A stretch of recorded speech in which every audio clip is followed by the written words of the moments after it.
Welcome back mga ka-review natin dito sa ating munting channel Pinas News Review, kung saan re-reviewin po natin ang mga mahalagang balita dito sa Pilipinas. Mga simpleng komento sa mga issue dito sa Pinas. At eto nga mga ka-review natin, kapapasok lang, lagot na, korte kinampihan na si Ka Eric at Badoy. Kongreso mananagot, Roque panalo. Yan mga ka-review natin patungkol po riyan. Ang ating alamin mula po rito sa channel ni Kabayan News PH. Yan mga ka-review, nasa description po ang full video link ng balitang ito. Subscribe na po kayo kay Kabayan News PH. Yan mga ka-review natin. Kung bago ka pa lang at di pa po nakapag-subscribe sa ating munting channel, please don't forget to subscribe. At i-click na rin po ang bell notification para updated ka po sa lahat ng ina-uploads nating reaction video. At ito na nga, sama-sama at sabay-sabay po natin pakinggan, panoorin at bigyan ng reaksyon ang balitang ito. Ito na po. Mga kabayan, mananagot sa Korte Suprema ang mga congressman na nagpakontem kay SMNI host sa Jeffrey Celis o Ka Eric at ang kanyang kasamahan na si Dr. Loren Badoy. Ito ang inihayag ni Atty. Harry Roque na dating legal counsel ni former President Rodrigo Roa Duterte. Sabi ni Roque, maling-mali ang ginawa ng mga congressmen dahil hindi muna nila pinakinggan ang panig ni Ka Eric kung saan ay pinaglalaban niya ang kanyang karapatan na Soto Law. Dito po nakita natin, hindi naman po natin dinig yung dalawa. Pinakulong na lang sila basta-basta. Dapat po nagkaroon ng hiwalay na pagdinig kung bakit sila dapat patawan ng parusa ng criminal contempt. Kasi ang contempt po ay criminal. Dahil sa di umano ay hindi pag-reveal ng source o di naman kaya yung pagsabi ng kasinungalingan. Dagdag pa ni Roque na may bagong desisyon ang Korte Suprema na dapat ay pakinggan muna ang panig ng mga ikinokontempt bago magpataw ng kaparusahan.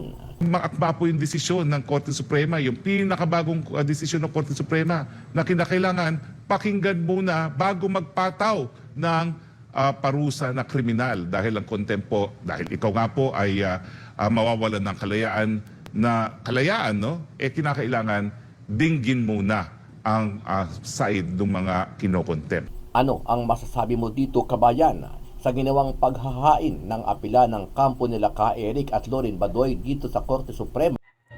So tama po mga ka-review natin, no? Kasi nung nakaraan, no, na may mga kinontempt din. Sila din yun mga ka-review natin, no? Dito rin sa Kongreso, sa House of Representatives. Yung mga sangkot po doon sa 990 na kilo ng shabu, mga ka-review natin, no? O, di ba? O, sila rin po yun, pero pinag-explain din naman muna nila. No, pinakinggan nila yung mga resource person bago nila kinontempt, no?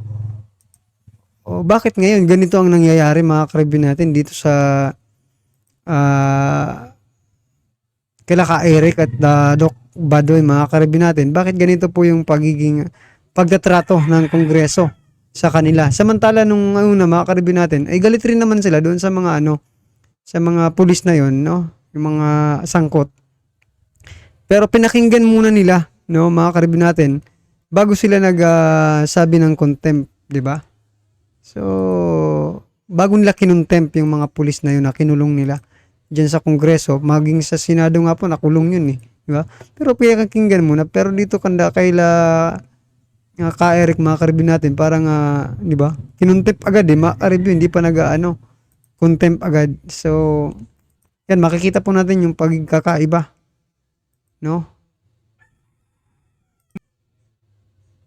Magpataw ng parusa na kriminal dahil ang contempt po, dahil ikaw nga po ay mawawalan ng kalayaan, no? Kinakailangan dinggin muna ang side ng mga kinokontempt. Ano ang masasabi mo dito, kabayan, sa ginawang paghahain ng apela ng kampo nila Ka Eric at Loren Badoy dito sa Korte Suprema? Pakikinggan kaya sila at may posibilidad kaya na maparusahan din ang mga congressmen o mananaig pa rin ang desisyon ng Kamara? Sama-sama nating panoorin ang buong video at pakicomment nyo po ang inyong mga reaksyon at sariling opinyon. Pero bago yan, muli po ako nag-iimbita sa mga hindi pa po nakasubscribe sa ating channel na Kabayan News PH, pakipindot po ang subscribe button at pakiclick na rin ang notification bell para lagi kang updated sa mga bagong upload na legit at napapanahong balita. Maraming pong salamat. Dito po nakita natin, hindi naman po nadinig yung dalawa. Pinakulong na lang sila basta-basta. Dapat po nagkaroon ng hiwalay na pagdinig kung bakit sila dapat patawan ng parusa ng criminal contempt. Kasi ang contempt po ay kriminal. Dahil sa di umano ay hindi pag-reveal ng source o di naman kaya yung pagsabi ng kasinungalingan. Akma po yung desisyon ng Korte Suprema, yung pinakabagong desisyon ng Korte Suprema na kinakailangan pakinggan muna bago magpataw ng parusa na kriminal dahil ang contempt po, dahil ikaw nga po ay mawawalan ng kalayaan, no? Kinakailangan dinggin muna ang side ng mga kinokontempt. Well, alam niyo po, ang muling desisyon ng Korte Suprema dun sa Farmally na isinight for contempt nga yung dalawang iniimbestigahan dahil nagsasabi raw ng hindi katotohanan.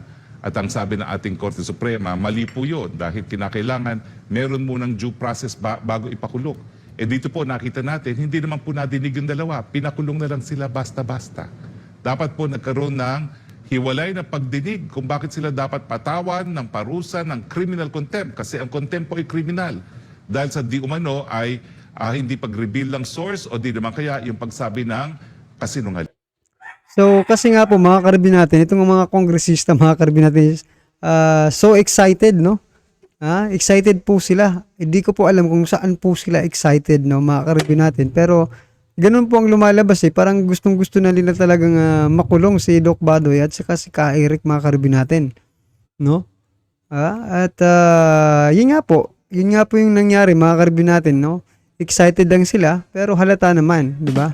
Nahalata na ng taong bayan na ganun talaga yung sa simula pa lang, yun na talaga ang gusto nilang mangyari. Akma po yung desisyon ng Korte Suprema, yung pinakabagong desisyon ng Korte Suprema na kinakailangan pakinggan muna bago magpataw ng parusa na kriminal dahil ang contempt po, dahil ikaw nga po ay mawawalan ng kalayaan, no? Kinakailangan dinggin muna ang side ng mga kinokontempt, no? So sa ating mga kasama, konting tiyaga lang po, pero itong ginawa nyo naman po ay sakripisyo para sa demokrasya. Hindi po kayo makakalimutan, pero naririyan po ating hukuman, dudulog po tayo at makakakuha tayo ng remedyo. Yan nga po ang tinatawag na grave abuse of discretion at denial of due process. Kasi ang pagdinig, dapat makinig ka. Huwag ka mag-insist sa sagot na gusto mo. Dahil pag ikaw ay nagpilit sa sagot na gusto mo, hindi mo pinakinggan yung tao. At yan po yung sinasabi na denial of due process na protektado rin ng ating saligang batas sa pamamagitan ng ating Bill of Rights. Gaya ba ng mga korte sa mga pagdinig po ba sa Kongreso, Kamara, sa Senado, may nakapiring pa rin po ba at nakahawak na timbangan dapat? Well, dapat po, no? Kasi yan po ay pwedeng maging dahilan para masupil ang kalayaan. At lahat po ng pwedeng makasupil sa kalayaan, dapat dinidinig po ang side ng mga iimpreso. No? At ito nga pong nangyari dyan na naman sa Kamara de Representante. Dahil ayaw nilang tanggapin ang mga sinasabi ng resource persons, sila po ay pinaaresto. Pero gana aking sabi, panandalian lang po yan. At tandaan natin na kapag naman nagkaroon ng desisyon na nalabag ang kanilang mga karapatan, may remedyo rin po itong dalawang Ka Eric at saka si Loren Badoy. Dahil siyempre po, nakasaad din sa batas na lahat ng tao na lumabag sa karapatang pantao ng kahit sino ay po pwedeng mapanagot po. Diba? Meron tayong legal court na pwedeng duminig dyan na kung ito dapat kasuhan itong dalawa na ito, kung dapat tanggalin yung prangkisa ng mga to, it should be according to the due process of law. And hindi lang sila ang dapat magde-decide dito kasi hindi naman sila korte. Unang-una, ang reason ng kanilang hearing ay in aid of legislation. So it's a very big question na ang ginawa nila dito para kang nasa korte. Diba? So pangalawa dito, yun yung reason nila kay Ka Eric. Nakapagtataka, pati si Dr. Loren Badoy, for what reason? Anong reason? Nagsisinungaling daw. And kinategorize nila yung pagsisinungaling doon sa disrespect. Kasi may disrespect kasi doon sa doon sa section 11, article C, blah blah blah ng House of Congress. So any resource person disrespectful could be cited in contempt. So dahil daw nagsisinungaling itong si Loren Badoy, cite in contempt. So nakita ninyo kung paano nila kahit alam mo yun, hindi ito pinakamabigat na ground para i-cite in contempt, para i-detain itong mga kawawang, pobreng mga mamamayan at mamamahayag na ito, ay nagawa pa rin nila. Hindi na ako magtataka kasi nagawa nila ito sa isang congressman, okay? How much more doon sa mamamahayag, diba? So, hindi ito malayo na pwedeng magawa sa any common tao na mahihirap na tao. Kung nagawa man nila ito sa isang kilalang tao, magagawa nila sa atin ito. So, dito, nag-umpisa na yung awayang Romualdez at Duterte sa likod ng mga weaponized congressmen, ano, para silang naging soldier nitong si Tambaluslos, ano, kasi hindi siya mismo yung humaharap, no, kasi syempre siya yung nabatikos pero hindi siya yung humaharap talaga, but with this honorables, no, honorable congressman, andyan na sila nakapwesto, parang mga barko sa South China Sea na nakapwesto na sila na ibuli yung mga gusto nilang ibuli. So nakapwesto na sila, mayroon siya. Oo nga no, mga karibin natin, di ba? Kasi si speaker naman po yung pinaparatangan nito, mga karibin natin. Dapat nandiyan rin dapat si speaker, mga karibin natin, para face to face talaga, di ba? Na magkausap, magkatanungan talaga ng face to face kung ano ba talaga, di ba? Pero wala yung mga attack dog lang ng Kongreso yung nandito, mga karibin natin, ha? Mukhang paparami sila, mga karibin natin. Mukhang dumadami sila, no, ngayon. Ha? Akala ko kasi makabayan black lang yung ni speaker, pero ngayon, no, ang dami pala. Tama po si, si Boss Jojo, mga karibin natin, na talagang nagsimula po ito sa iringan ng Duterte at Romualdez, mga karibin natin, no? At eto, mukhang napapahaba na yung isyong ito, mga karibin natin, at napapunta na nga po dito sa SMNI at sa eto, di ba, NTF-ELCAC. Nako. Ay nako, at saka yan nga po yung duda ko talaga, mga karibin natin. Ay na, yung na anong pistok na yan, di ba? Diba? Medyo nakakapagduda yung pistok na yan, mga karibin natin, ha? Meron silang mga kanya-kanyang mga katungkulan. Meron silang kanya-kanyang misyon. Ha? Ito yung magtatanong, ito yung sasagot. Pag itong research person ay magsasalita, babarahin ng ganito, i-stop ni ganito, magre-resolution ni ganito, iko-contempt nila, papakulong nila. So, kumbaga, meron na silang mga game plan strategically, no? So, ganun yung estilo ng House of Congress ngayon. So, dito nga, nagkataon na mayroong pahayag itong si Ka-Eric, no, ng SMNI, kung saan binanggit niya doon na 1.8 billion ang travel expenses nitong si Martin Tambaluslos Romualdez ng 2023. And pinasigundahan din naman ni Dr. Loren Badoy, but ibang issue naman din yon. So, pinatawag itong dalawang to, no? Actually, hindi nga sila yung pinatawag, yung mga abogado and the others, but not the two of them initially, ano? So, ang reason ng hearing na yon, ang agenda ng hearing na yun ay franchise. So, kung titingnan natin, ano kaya yung kinalaman ng prangkisa doon sa actions nung dalawang mga mamamahayag ng SMNI? Kung titingnan nga naman natin, bakit parang ang layo, ano? But these honorables, the minion. So tama po, no, yung sinasabi ni Boss Jojo, mga karibin natin, kasi maging hindi na lang po diyan, no, mga karibin natin, hindi na lang po sa 1.8 billion, mga karibin natin, maging sa yung mga dating actions ni Doc Lorraine, mga sinasabi ni Doc Lorraine, no, mga karibin natin, doon sa NTF-ELCAC, no, nauungkat din. Ano ba talaga yung gusto nilang malaman, mga ka-review natin?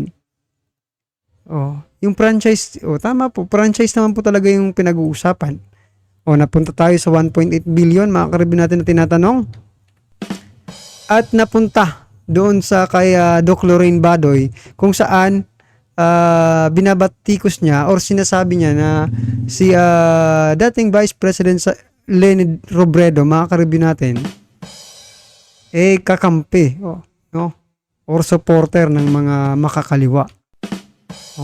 Napunta dun yung usapan Well, anyway, mga ka-review natin, medyo mahalata na rin natin na, di ba? Gusto nilang ma-focus dito yung usapan, no? Sa SMNI, sa NTF-ELCAC, no? Ano ba? Ako napapaisip talaga ako, mga ka-review natin, SMNI, NTF-ELCAC. Tapos may umuugong na peace talk. Tapos yung peace talk, yung agreement, unang agreement, tanggalin ang NTF-ELCAC. Nako, mga ka-review natin, eto, opinion lang po ito, pero, di ba? Ganun po yung kayo, mga ka-review, ano po bang dating sa inyo nito, no? Itong mga ginagawa ng mga, tama po, no? Parang scripted na yung mga ano nila Kasi sabay-sabay silang mumotion, i-contempt nga itong si Ka Eric at saka si Doc Lorraine, mga ka-review natin, maging simula pa lang, no? Ay gustong-gusto na talaga nilang makulong, no? Itong si Ka Eric, mga ka-review natin. Well, anyway, mga ka-review natin, ano man pong inyong reaksyon dito sa naging balitang ito, i-comment lang po sa baba para at salam po ng ating mga kababayan ang inyo pong reaksyon patungkol po rito, right? Kung bago ka pa lang at di pa po nakapag-subscribe sa ating munting channel, please don't forget to subscribe. At i-click na rin po ang bell notification para updated ka po sa lahat ng ina-uploads nating reaction video. At huwag din pong kalimutan mag-subscribe kay Kabayan News PH. Yan, mga ka-review natin, nasa description po ang full video ng balitang ito. Subscribe na po kayo kay Kabayan News PH.